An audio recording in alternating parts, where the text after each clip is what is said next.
শুধু শৃঙ্খলা কমিটি কি শুধু হুমায়ুন কবিরের জন্য? যেদিন হুমায়ুন কবিরকে 29শে নভেম্বর রাজ্যের ডিসিপ্লিনারি কমিটি, যার কনভেনার সিনিয়র মোস্ট এমএলএ বা রাজ্যের মন্ত্রী, পরিষদীয় মন্ত্রী এবং কৃষি মন্ত্রী সুবনদেব বাবু আমাকে শোকজের চিঠি দিয়েছিল। আমি সেই দিনই চিঠি রিসিভ করে আমি মমতা বন্দ্যোপাধ্যায়ের সঙ্গে দেখা করেছিলাম। মমতা বন্দ্যোপাধ্যায় আমাকে চিঠিতে ছিল 3 দিনের মধ্যে শোকজের উত্তর দিতে। আমি 24 ঘন্টার মধ্যে শোকজের উত্তর দিয়েছি, আজ পর্যন্ত তার রিপ্লাই পাইনি। সেটা ঠিক হলো না বেঠিক হলো, সেটা ওনার সন্তুষ্ট না ওনারা এখনো সন্তুষ্ট হননি, পাননি। সেকেন্ড আবার মার্চ মাস 2025-এ আবার একটা শোকজ করা হলো, যেদিন আমি লেটার অফ অপোজিশন, যখন গোটা মুসলিম সম্প্রদায়কে অ্যাটাক করলো, গোটা মুসলিমদের এমএলএদেরকে চ্যাংদোলা করে রাস্তায় ফেলবো বললো, তখন এই রাজ্যের প্রশাসন তার বিরুদ্ধে কোনো নোটিশ করলো না, তাকে জিজ্ঞাসাবাদ করলো না। আমি একা মুখ খুললাম, তখন রাজ্যের শৃঙ্খলা কমিটি আমার বিরুদ্ধে আবার সেকেন্ড শৃঙ্খলার নোটিশ দিল। তার আমি 1 পাতার নোটিশে 3 পাতার উত্তর দিচ্ছি, আজও পর্যন্ত তার রিপ্লাই পাইনি।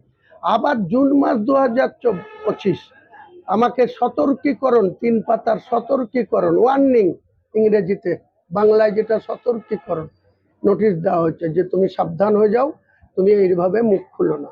নিশ্চয় করে। কিন্তু যখন নজরুল ইসলাম টার্জেন ভরতপুরের মাটিতে থানার সামনে কিছু মহিলাকে পয়সা দিয়ে জোগাড় করে কিছু তুলাবাজ প্রধানদের সহযোগিতা নিয়ে তৃণমূলের বিধায়কের ছবিতে কুশপুত্তলিকা পড়ায়, যখন তার ছবিতে ঝাঁটা মারে, তখন যার ছবিতে জুতো মারে, সেটা কি শৃঙ্খলা ভঙ্গ মধ্যে পড়ে না? তখন এরা কি করে?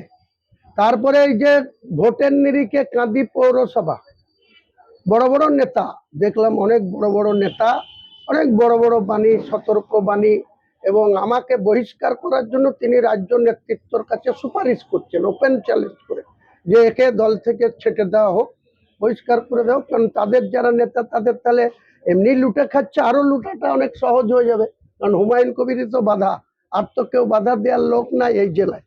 তো হুমায়ুন কবিরকে ছেটে দিতে পারলে আরো বেশি সহজ হবে। কিন্তু জানে না, জীবিত ইন্দিরা গান্ধীর থেকে মৃত ইন্দিরা গান্ধী ভয়ঙ্কর ছিল। তাই তৃণমূলের বিধায়ক হুমায়ুন কবির কে যদি বাইচান্স ছেটে দেওয়া হয়, তাহলে মুর্শিদাবাদের রাজনীতিতে কি মেরুকরণ হবে সেটা সময় কথা বলবে। কাজে এই ধরনের ব্যক্তি, একজন ফাতেমা, কাপাসডাঙ্গায় বাড়ি, তার জেলা পরিষদের ক্যান্ডিডেট ছিল 2023 সালে। সে তার আগে শাহনওয়াজ বেগম জেলা পরিষদের সদস্য আমার এলাকা থেকে, আমার বাড়ি যেখানে, আমিও তাকে ভোট দিয়েছি, সে জেলা পরিষদের মেম্বার, সে ছিল মহিলা নেত্রী। তাকে সরিয়ে এই কাপাসডাঙ্গার ফতেমাকে করা হয়েছে। ফতেমার স্বামীর নাম নবাব। 3 মাস আগে আপনারা ফুটেজ দেখে নেবেন, ওই গোষ্ঠীর ভোট ছিল, স্বনির্ভর গোষ্ঠীর 45টা না কটা আসনের ভোট, 30 জনের কাছ থেকে 1.5 লাখ করে টাকা নিয়েছিল, দিয়ে তাদেরকে প্রার্থীও করেনি।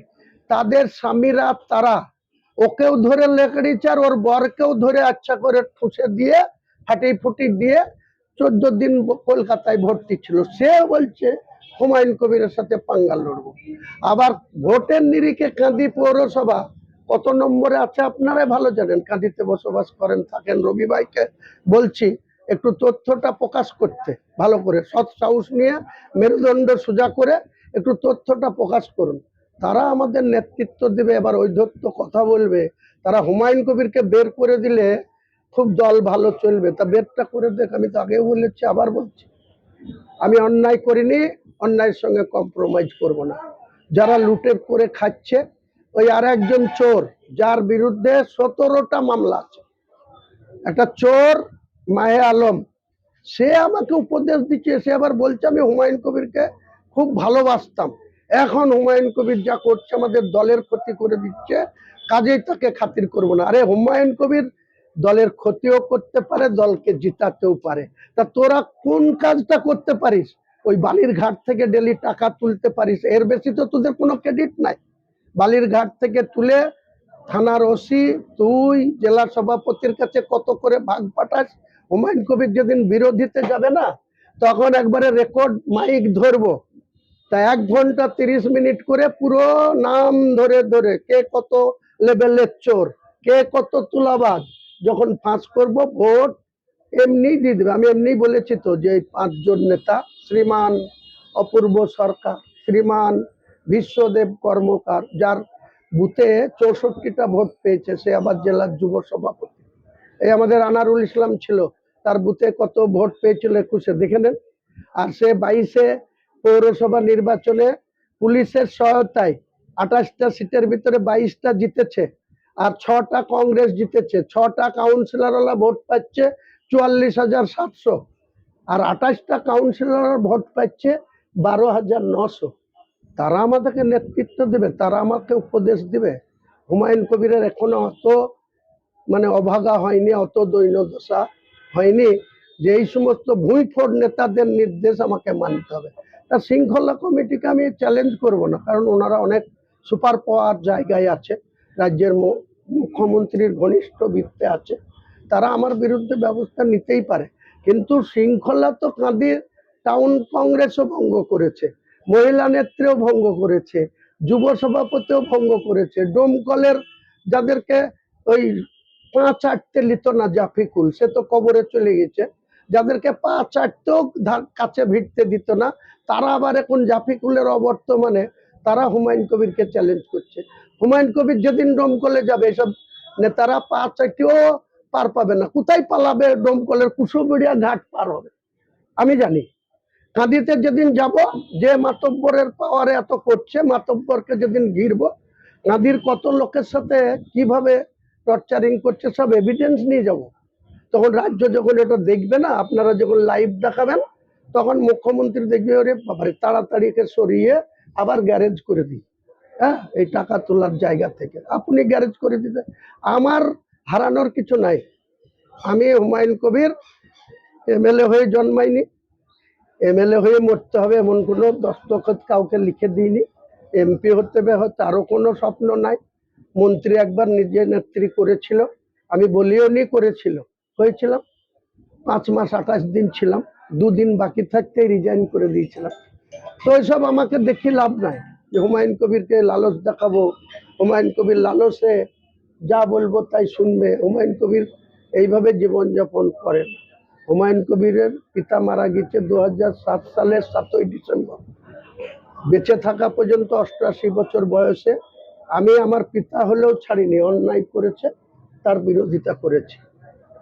আমার তার পক্ষপাতিত্ব করার জন্য আমার মেজ ভাই সুসাইড করেছিল, আর সেইটাকে প্রতিবাদ জানিয়ে আমি বাড়ি ছেড়েছিলাম।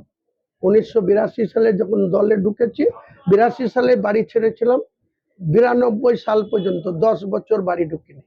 আজও হুমায়ুন কবিরের যা সম্পদ আছে নিজের যোগ্যতায় রোজগার করে আছে। বাড়ির থেকে আমার পিতার 1 কাঠা জমি নিইনি, 1 কাঠা বাড়ির জায়গা নিইনি, 1000 টাকা নিইনি। নিজে 78 সাল থেকে 16 বছর বয়স থেকে রোজগার করে হুমায়ুন কবির আজ হিরো হয়েছে। কাজেই হুমায়ুন কবিরকে জিরো আল্লাহ করতে পারে, বাকি কোনো মানুষের ক্ষমতা নাই হুমায়ুন কবিরকে